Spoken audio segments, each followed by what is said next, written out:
É com muita satisfação e alegria que o IBDFAN de Minas Gerais, através da sua Comissão de Vulneráveis, está aqui para conversar com o Dr. Cleiton Rosa de Rezende, graduado em Direito pela Faculdade de Direito de Sete Lagoas, especialista em Direito Público pela Faculdade de Direito de Sete Lagoas, mestre em Direito Privado pela Pontifícia Universidade Católica de Minas Gerais, juiz de Direito do Estado de Minas Gerais desde 97, titular da 5ª Vara de Família de Belo Horizonte e atualmente coordenador do Centro Judiciário de Soluções de Conflitos e Cidadania de Belo Horizonte, o SEJUSC, e mediador judicial capacitado pela Escola Judicial Desembargador Edésio Fernandes, do TJMG, para uma conversa sobre direito das famílias. Dr. Cleiton, gratidão por ter aceito o convite, tão em cima da hora como foi, né?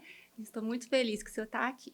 Eu que agradeço a oportunidade, né? O convite que me foi feito e a oportunidade de participar desse bate-papo, né? Que nós vamos Muito, fazer aqui sobre o muito direito das importante, famílias, né? né? Isso. Então, assim, eu vou começar falando um pouquinho da sua trajetória e da importância do trabalho que o senhor desenvolve no Sejusc, com a finalidade de humanizar o direito, né? E aí, puxando a sardinha para o direito das famílias, lógico, né? Que a gente sabe que todo mundo que está ali está em sofrimento, né? Existe uma dor, existe um rompimento, né? E você poder se valer de profissionais de outras áreas, como da psicologia, né? Assistente social, para tentar diminuir um pouco esse sofrimento, isso é muito importante. Eu acho que é um papel nosso, né? Isso. Como aplicadores do direito, né? E, inclusive, da constelação familiar. E aí eu vou confessar para o senhor que eu fiz a oficina, Aham. aquela que o senhor fez com o TJ, e chorei muito. Eu ficava tão feliz que a câmera estava desligada, porque, assim, aquela dinâmica de ver os nossos antepassados atrás da gente, né? E meu pai e minha mãe já são falecidos, e imaginar tudo o que eles fizeram para eu poder estar aqui agora conversando com o senhor, isso foi de uma emoção, assim, sem palavras, sabe? Então, assim, foi muito enriquecedor para mim como pessoa, Adriana, e também para a minha trajetória dentro do direito de família. Então, é só agradecer mesmo a Ótimo. tantas iniciativas, né? E aí, o senhor quer falar um pouquinho desse trabalho, antes da gente entrar no tema que a gente vai abordar? Sim, é interessante porque você falou de uma coisa, você falou de um fato da gente trabalhar com as dores. A grande realidade de quem trabalha com direito de família é essa. Nós recebemos os nossos clientes, né? Que seriam verdadeiros pacientes, trazendo as suas questões, as suas dores, as suas dificuldades, a dor pelo rompimento, a dor pelo não ter dado certo. E eu gosto muito de direito de família, sempre, né, a vida profissional foi me direcionando para o direito de família.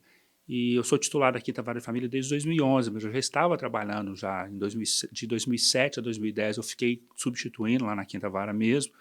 Em 2010 fiquei na Central de Conciliação, que era, vamos dizer, um embrião do Sejusc hoje. Em 2011 fui titular e desde 2018 eu voltei para o Sejusc, onde a gente tem a oportunidade de fazer um trabalho de, vamos dizer, de despertar as pessoas para a maneira como elas podem construir a solução. A gente sabe que eles chegam para a gente cheio de dores, dificuldades, sem saber exatamente como vai resolver isso.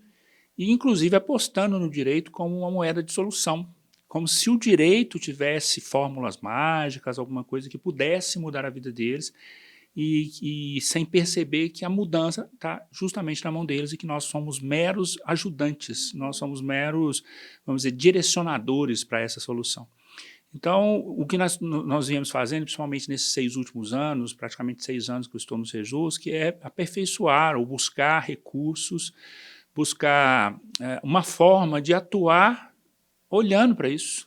Né? Não é só o direito. E lá no Sejusc, inclusive, a gente deixa de trabalhar tanto o direito em si, a aplicação fria da letra da lei, para trabalhar as dores, os sentimentos e tudo aquilo que as pessoas, os interesses verdadeiros e reais interesses que existem por trás daquilo, aquilo que eles trazem, que precisa, né, de um cuidado, porque a gente está tocando, são almas feridas, doloridas, né, a gente está ali, de alguma forma, para contribuir, né, e não para agravar a dor Sim, dessas pessoas. com certeza. E aí, entrando dentro do nosso tema, que tem tudo a ver com essa humanização do direito, em 30 de outubro do ano passado, né, 2023, a gente teve uma lei nova, que é a Lei 14.713. E ela trouxe uma alteração que vai repercutir diretamente na guarda compartilhada, né? No seu parágrafo 2º, inclusive. do artigo 1584. Então, eu vou tomar a liberdade de ler o parágrafo 2º para quem estiver depois nos escutando poder entender o que a gente vai falar daqui para frente, né? Então, o artigo 1584, no seu parágrafo 2º, ele fala o seguinte: quando não houver acordo entre a mãe e o pai quanto à guarda do filho, encontrando-se ambos os genitores aptos a exercer o poder familiar, será aplicada a guarda compartilhada, salvo se um dos genitores declarar ao magistrado que não deseja a guarda da criança ou do adolescente. Até aqui era, né, do jeito que era a redação antiga. E aí houve a inclusão de ou quando houver elementos que evidenciem a probabilidade de risco de violência doméstica ou familiar. E aí eu pergunto para o senhor, diante dessa alteração, qual é o desafio que o nosso judiciário vai enfrentar agora para que isso não vire um instrumento de vingança entre as partes, para que a gente possa evitar falsas denúncias, para que a gente possa evitar mais sofrimento, porque a gente sabe que, no final das contas, quem acaba sofrendo sempre são as crianças, são os nossos adolescentes, né? Então, e ainda é muito cedo para falar desses desafios, já que a lei ela é uma lei recente, né, do final de outubro do ano passado? Não, não é não. Acho que a gente já teve que deparar com algumas modificações, no Sejusc principalmente, e eu estava conversando com outro titular de uma vara de família e a percepção dele a princípio dessa lei de que logo no início do processo ele deveria questionar isso e antes mesmo de mandar para o Sejusc, talvez já saber se era o caso de tentativa de acordo ou não. Nós vamos ter algumas dificuldades, eu não vejo, talvez não dificuldades, mas divergências de entendimento do momento exato em que você vai fazer isso, esse questionamento. Mas quando você fala, por exemplo, das falsas denúncias e das dificuldades decorrentes dessas falsas denúncias, isso não é algo recente. Isso não é algo que talvez se agrave com a lei. Ou então, quando a pessoa vai pensar, vai fazer isso de caso pensado só para trabalhar uma guarda no lateral, como uma forma de vingar-se do genitor, de alguma maneira. Mas isso, de certa forma, já existia, porque nós já deparamos várias vezes com as pessoas que chegavam, os casais que chegavam, e que as alegações de abuso, de violência, elas existiam e depois, num curso de uma mediação, por exemplo, ou no curso do processo, isso acabava vindo à tona, e você percebia que era uma resistência da mulher em relação a permitir que o pai, que o genitor, que o ex-marido pudesse ter uma vivência mais ampla com o filho, os filhos do casal. Eu acho que vai se consolidar mais ou menos da mesma forma como já se acontece hoje, que é a ideia de que pode haver essas alegações falsas, mas isso até então é uma realidade que a gente já atravessa de alguma forma. Eu percebo que o marco talvez seria interessante para a gente começar a deixar de pensar a guarda compartilhada como algo obrigatório, como a lei chegou, desde o momento em que a lei de guarda compartilhada foi promulgada, as pessoas começaram a ter resistência, mas é uma dificuldade de entender que a preferência é da guarda compartilhada. E agora, quando você acrescenta esse viés da violência doméstica, eu acho que o marco principal que aconteceu aí foi justamente dizer isso, olha, já não é mais preferência se houver violência doméstica. Então, a preferência ela só vai ser aplicada se não houver violência doméstica.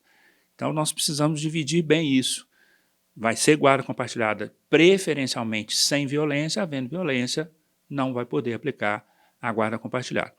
A gente entende que a preocupação do legislador é justamente deixar, vamos dizer, criar um mecanismo de proteção dos vulneráveis, né? Mas, às vezes, a questão da violência, ela é uma violência que para a criança não existe. Nós já tivemos muitos casos, já ouvi várias vezes, de mulher dizendo que teve violência contra ela, principalmente a psicológica, mas ela reconhece que ele é um bom pai.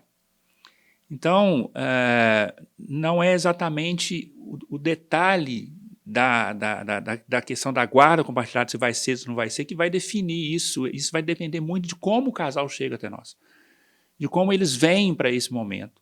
Porque se a mulher tiver num processo de dor muito profunda pelo que ela viveu, muito dificilmente nós vamos conseguir tirá-la dessa situação. Mas se ela compreende bastante a sua situação e consegue separar a conjugalidade da parentalidade, essa resistência não existe. Então, a lei acrescenta pouco. Se a gente pensar bem, a lei acrescenta pouco. Seria só esse marco quando nós vamos trabalhar a decisão judicial. Quando se tentou todas as formas e todas as alternativas de solução antes da sentença e não foi possível, aí o juiz tem que tomar uma decisão, aí sim, vamos pensar. Qual é a regra? Tem violência unilateral, não tem violência compartilhada. Entendi. Então, o senhor acha que não vai ter uma necessidade, então, de um maior afinamento entre o juiz e essa equipe multidisciplinar? Ou seja, as coisas já, como o senhor falou, não é uma surpresa isso, da questão da violência. Então, igual a questão, por exemplo, quando a gente tem a alienação parental, né? Que é uma coisa que é difícil, às vezes, de se identificar, ou às vezes você identifica, mas é complicado de você resolver. Então, a gente vai seguir mais ou menos nessa mesma linha? Não vai ter nenhuma mudança na relação do juiz com essa equipe multidisciplinar para verificar a veracidade ou não desse risco de violência? Essa aproximação com a equipe multidisciplinar ela vai se dar muito no momento da instrução processual. Ou naquele primeiro momento em que o juiz talvez precise de subsídios, ou ele manda fazer alguma sindicância, alguma coisa mais rápida, para ele ter alguns elementos de decisão até em caráter de liminar ou de tutela antecedente, tutela antecipada. O que acontece é que essa atuação da equipe multidisciplinar ou da prova vai ficar, vamos dizer hoje, mais acentuada justamente quando eu preciso instruir o processo e decidir. Mas se a gente tiver a oportunidade de trabalhar com o casal antes, na fase de conciliação, numa mediação, usando as ferramentas que hoje são colocadas à disposição, né, por exemplo, no Sejusc de Belo Horizonte, e que vários outros Sejuscs adotam também, como as oficinas de parentalidade, as oficinas sistêmicas que você mencionou, que nós fazemos aqui em Belo Horizonte também. Enquanto a gente puder trabalhar com o casal esses aspectos, talvez essas alegações, elas, nesse primeiro momento, não sejam tão relevantes, porque o trabalho que a gente faz independe da alegação. Né? Vai diluindo ao longo do tempo. E da sua experiência no Sejusc, tem sido... qual que tem sido o grau de aproveitamento dessas tentativas de conciliação, dessas mediações? Tem sido mais positivo? Tem conseguido resolver esses casos nesse primeiro momento? Ou a gente ainda está indo muito para o litígio? Infelizmente, no momento que nós estamos, depois de consolidada, por exemplo, as técnicas autocompositivas como fase do processo hoje, logo no início do processo, e veja, nós estamos já em 2024, isso foi introduzido no CPC em 2015, mas a gente já trabalhava uma política de autocomposição desde 2010, através da resolução 125 do CNJ. Eu acho, e isso é uma visão pessoal minha, que nós evoluímos muito pouco. Entendi. E vou te dizer por causa dos números que eu acompanho. Sim. Só para você ter uma ideia, nós fazemos no Sejusc de Belo Horizonte, que é um Sejusc grande, que atende 12 varas de família. Nós fazemos diariamente 60 audiências de conciliação. Isso dá um total de aproximadamente 300 audiências por semana.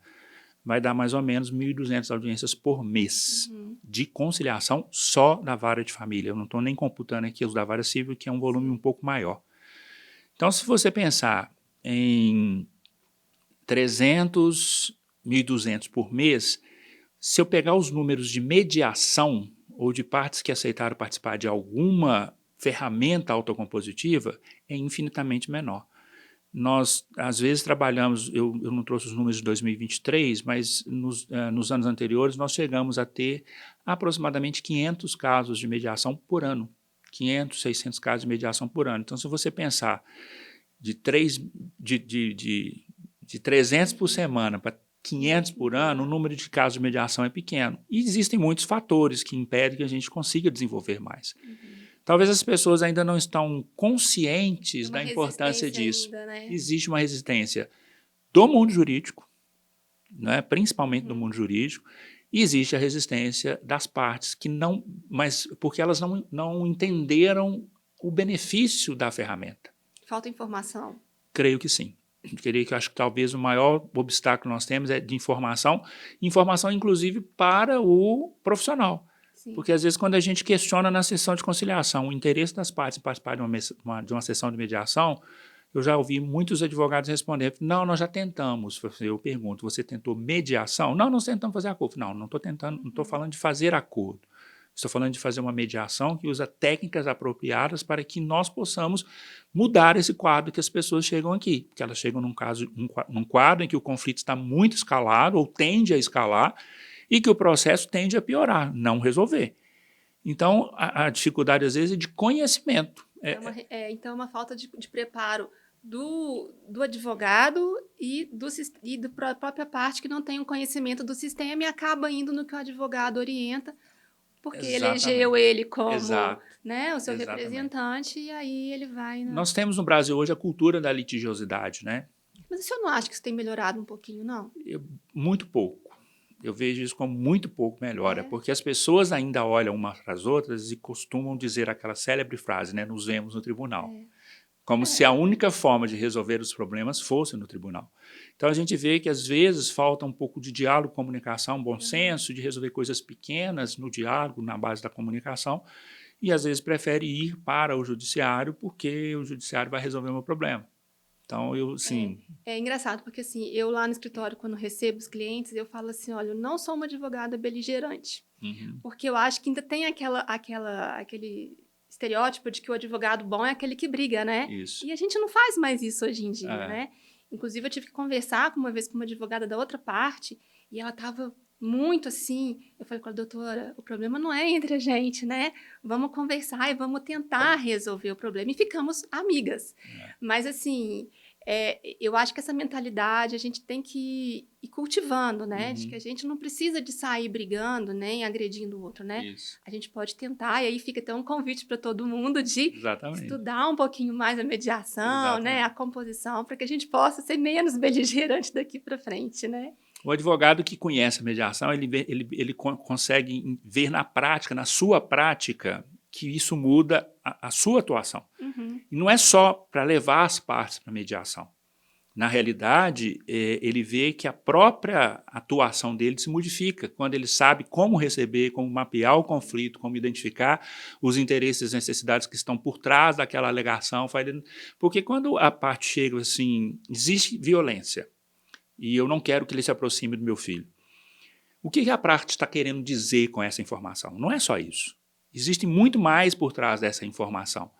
Porque, às vezes, essa violência que ela está dizendo que existe é um desentendimento que eles estão tendo há muitos anos.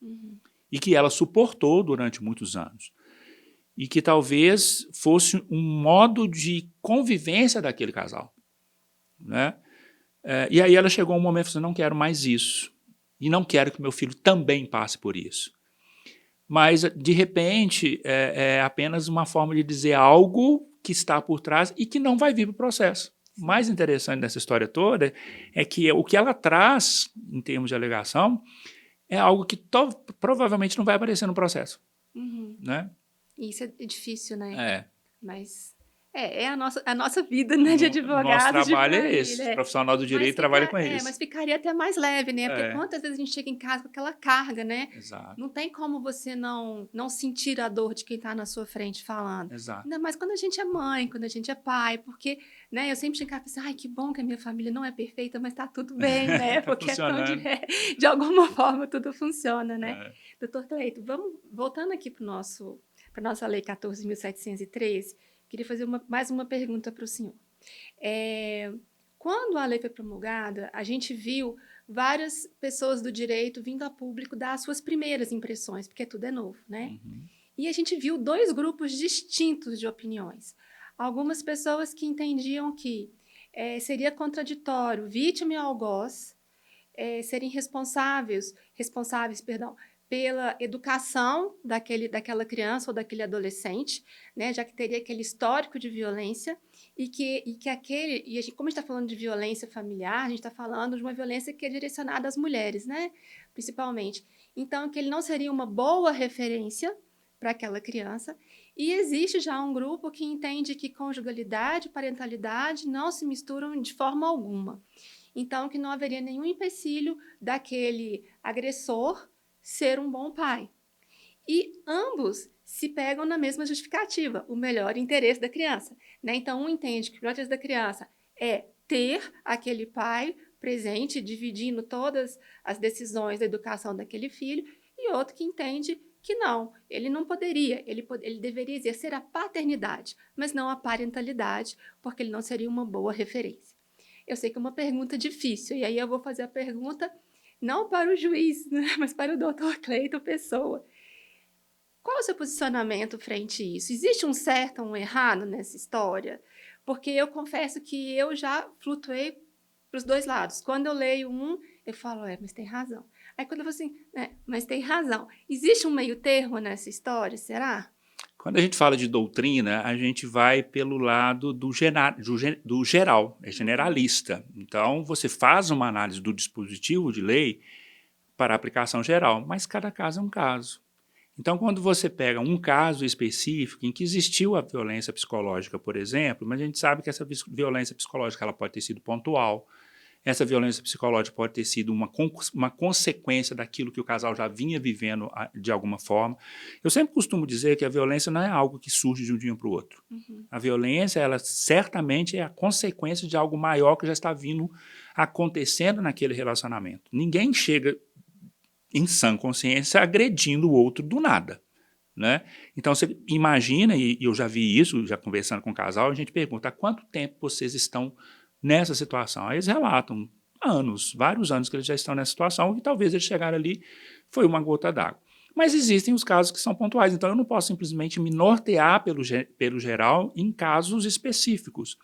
Então, eu acho que é estudando cada caso que a gente vai entender.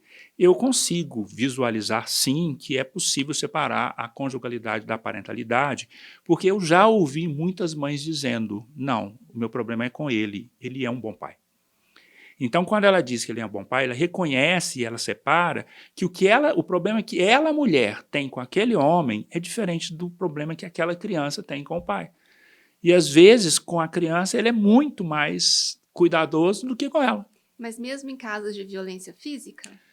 Mesmo em caso de violência física, pode ter acontecido violências físicas, a não ser que aquilo seja um caso assim de gravidade muito extrema. Então, a gente vai ter que avaliar isso no momento em que você está aplicando a técnica autocompositiva, você sente, você tem a possibilidade, ou através da equipe multiprofissional, multidisciplinar, que aí vai verificar se realmente aquele sujeito tem algo mais complexo que não permite que essa aproximação seja de uma forma tranquila, simples. Por exemplo, nós temos hoje um projeto no Sejus, chamado Projeto Convivência, que é justamente para facilitar a aproximação de crianças que ficaram afastadas do pai durante muito tempo. Atua com a gente a cadeira de psicologia da Faculdade de Ciências Médicas. E eles fazem avaliações com o grupo familiar e depois me devolvem um relatório para dizer essa aproximação é possível, essa aproximação não é possível. Então, na maioria das vezes, a gente vê que a aproximação é possível quando há apenas desentendimentos entre o casal. Mas, às vezes, eles apresentam algo tipo assim, esse sujeito precisa de acompanhamento, existe sociopatia, existe alguma coisa maior que não permite que essa visita seja efetivamente sem um tipo de acompanhamento, de preparação, alguma coisa nesse sentido. Eu só vou conseguir apurar isso no caso concreto. Percebe? Então, assim, é claro que tudo que se é feito é preocupando com o melhor interesse da criança, mas tem um detalhe importante nessa história. E aí eu vou pegar justamente, não sei se está na pauta da maneira como você ia falar. Se a lei diz, se não houver acordo, o artigo começa dizendo exatamente isso, né? Esse artigo muda.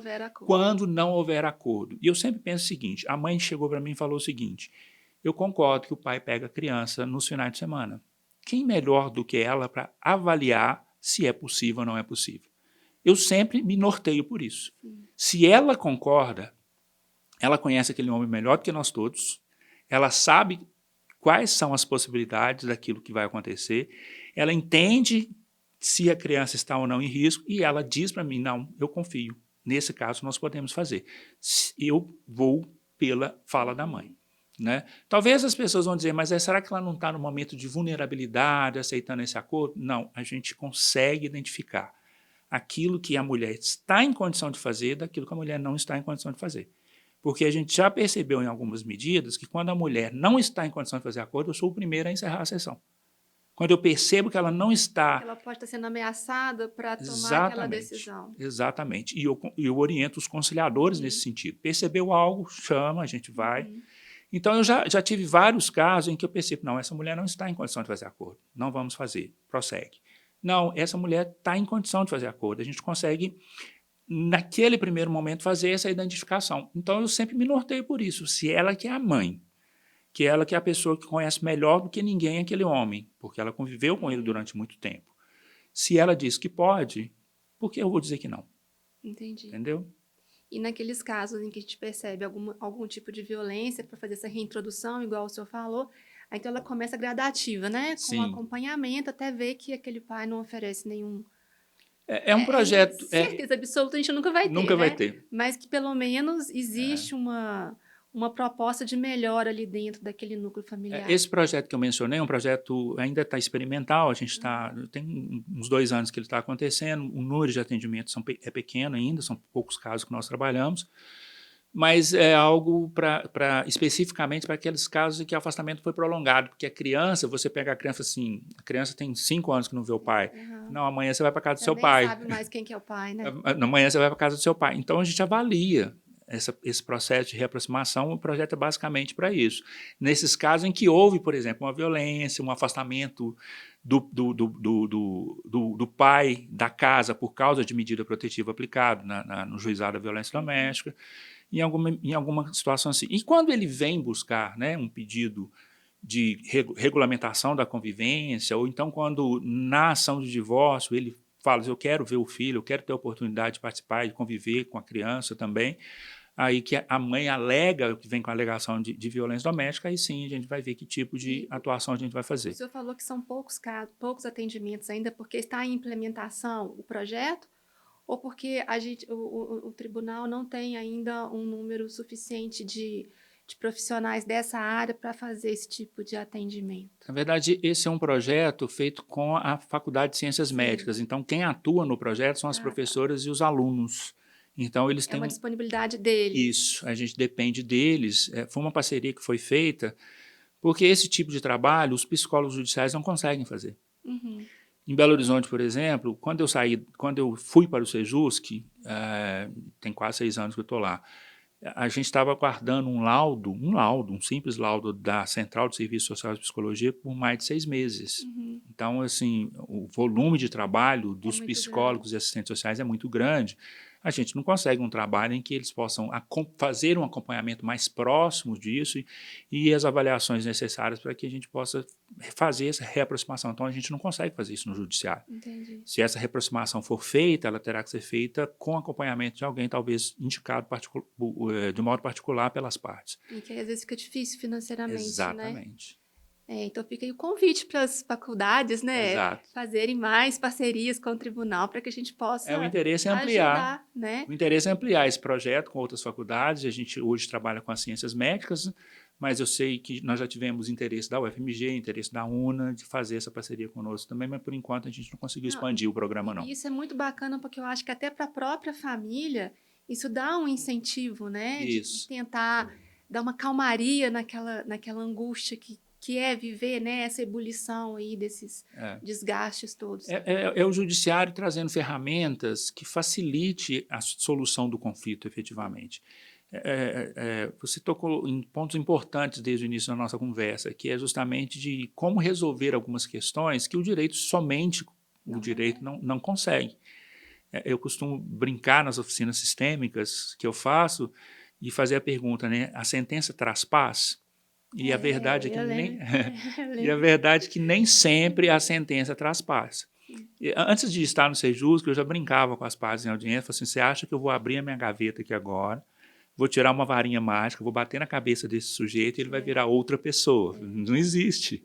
Né? E é interessante, eu confesso que assim, eu fugi do direito de família durante muito tempo, mas lembro do Conrado falando numa aula, não é a gente que escolhe o direito de família, ele escolhe a gente, né? Exatamente. E eu até estava comentando hoje de manhã com uma amiga minha que o meu menino sempre fala assim comigo, todo mundo que te procura chora, né?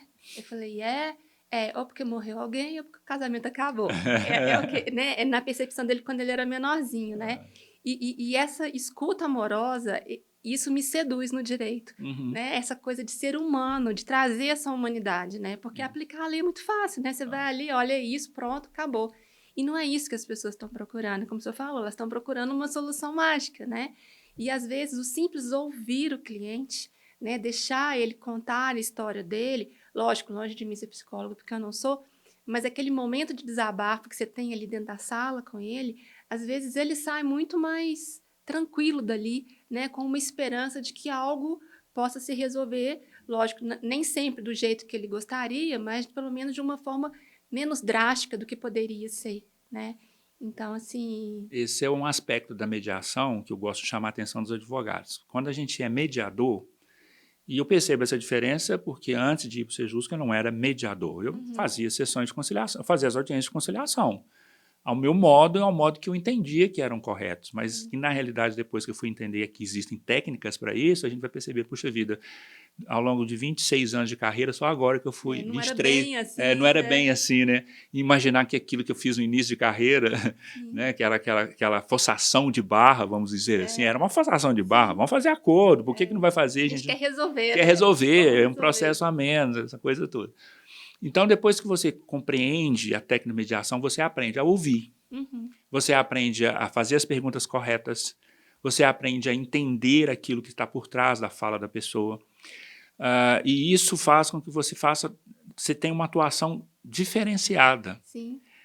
Então, se você tem conhecimento das técnicas de mediação, você não está fazendo necessariamente uma mediação, mas você entende o que fazer e como fazer aquilo daquela forma. Então, você passa a ouvir melhor. E, às vezes, você percebe que a parte que é só ser ouvida.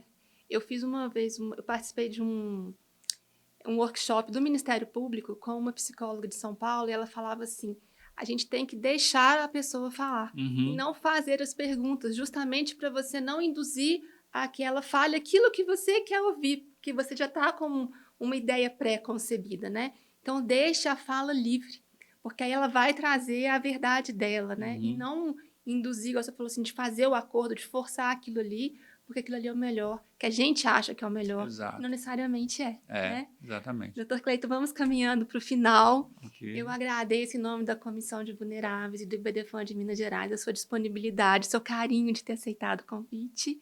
Fiquei muito feliz. E se o senhor quiser deixar alguma mensagem, alguma consideração final sobre o que a gente falou, o espaço é todo seu. Eu acho que o mais interessante, o que muda nessa lei, é que a gente vamos dizer, foi forçado a prestar atenção nos casos de violência que chegam, porque às vezes nem sempre são trazidos à tona.